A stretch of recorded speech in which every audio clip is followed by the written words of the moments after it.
Welcome to another video about answering question 1 for the GCSE ICT course, and we're attacking question 1.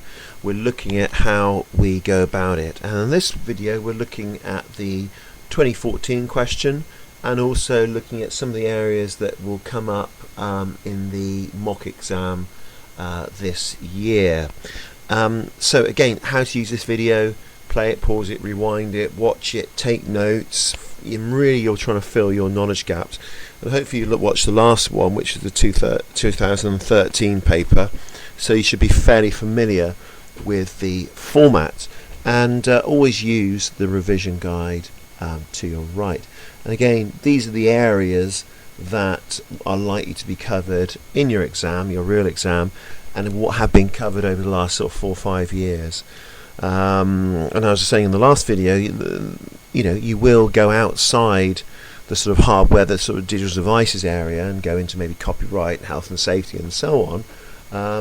But mainly it is about these areas, and again, you need to gap fill. You need to think, well, what does that mean? Or so if that question does come up, you're not stuck there going, don't know. It's all in your purple book. Okay, so 2014 paper, we've got another scenario, and in this case we've got 4 devices. Okay, we've got desktop computers, laptops, and also some tablets. Okay, so Tahira wants to install a computer in each classroom. Which one of these can only be used? Use a wired connection. Which can use a wired connection. So what's a wire? So that's a physical wire, like an Ethernet cable. Okay, which one can only use a wired connection? Answer is A. Okay, so you're probably thinking, well, hang on, that one can, but it's only. Look at the word. It says which one can only, and this one can. This has got a mixture of Ethernet connectivity, a network connection, but also Wi-Fi. This has just got Wi-Fi. Okay, and this one can take a wire, so that will have a socket to put a Cat5 cable or similar into it. Next one, which one of these displays the lowest resolution? Okay, resolution. Okay, so C is the lowest one. Why? Because the video output is what we're looking at. So this resolution is the screen display, the number of pixels, and so on. And 800 by 600 is the smallest one. So that is C. Whoops, sorry about that. I tapped too quickly. But which one has the fastest processors? Again, you need to get your head around processors and gigahertz. Okay. GHZ, gigahertz, is the faster than megahertz. So it's not going to be B, it's not going to be C, and which one is bigger? It is A, and D is the second one. So A is the answer. Next one, Tahira has added removable storage to this computer. There's 2 wired methods of connecting removable storage to a computer. Okay, so you need to know about your wired methods here. If you don't, you need to find out in the book. So the answer to the question is USB. Okay, so a USB cable going from an external hard drive into a computer. Okay, we've also got something called Thunderbolt, Firewire, and Lightning as well, which are technologies, other technologies using wired techniques, eSATA and Ethernet as well, Ethernet cables as well. Okay, so you need to get your head around those. There's 2 peripheral, I've done it again, haven't I? There's 2 peripheral output devices that can be used with a computer. Peripherals are items that are external to a computer. 2 output devices that come out of a computer that the computer sends data to: printer, plotter, 3D printer, laser cutter, monitor, speakers, headphones, projector, smartboard. So always think about, in my room, my computer is connected and it sends data out to what? Printer, smartboard, projector, or whatever, headphones. Okay, Tahira buys 5 computers and connects them to the school's network. Give 2 benefits of using wired connections to network computers. Benefits of wired. There are, drawbacks, which is the next one. So benefits of wired? Okay, the answer is that it's faster. Okay, so it's fast, it's got a low latency, so it's lower wait time of data, isn't it? Greater bandwidth, okay, because you've got a fixed connection. You're not having to worry about, you know, the waves and the things getting in the, you know, barriers. Okay, it's direct connected connection. It's more stable. Okay, it's stronger signal and more secure as well. Obviously you can wander around with another laptop and try to hack it, whereas with a cable, unless you've got access to the building, you're not really going to get into it.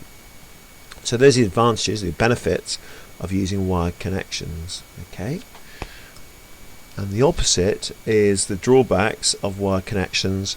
Okay, is that really, you know, if you want to get a connection sort of a couple hundred meters away, it is possible. You can ask of one really big cable, isn't it? And it's not particularly flexible. Also, cables can be messy, attractive. They can be a health and safety risk.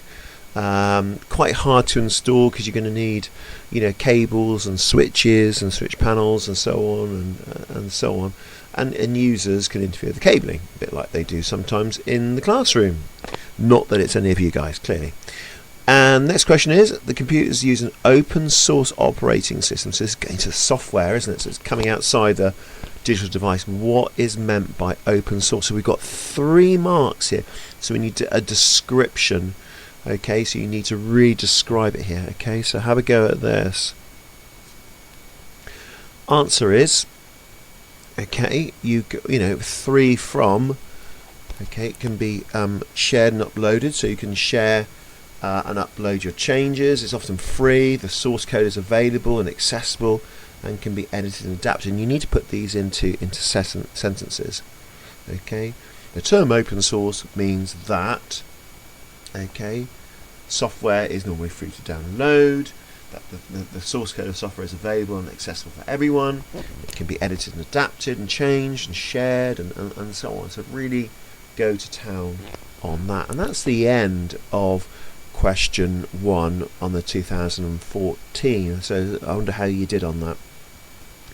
Moving on to the 2016, I'm not actually going to give you the actual questions, but what I'm going to do is give you the sort of scenario, the thing. I'm not going to tell you what the scenario is. I'm just going to say you need to know what media support, video output, processor, internal storage and RAM is about. Okay, so page 1 to 19 in your book, you need to look at those.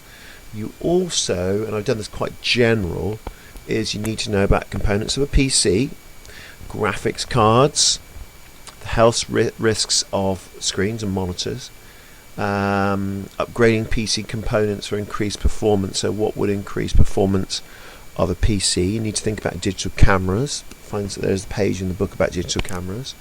Okay, you need to know about online and offline storage.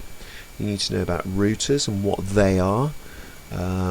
Password and password security. You need to know about peripherals, input and output devices. This is just for question 1, by the way. Device security, how you would secure a device.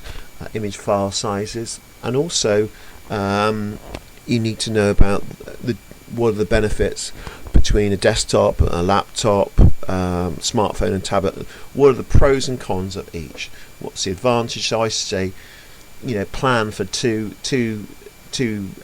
benefits of each and 2 downsides of each.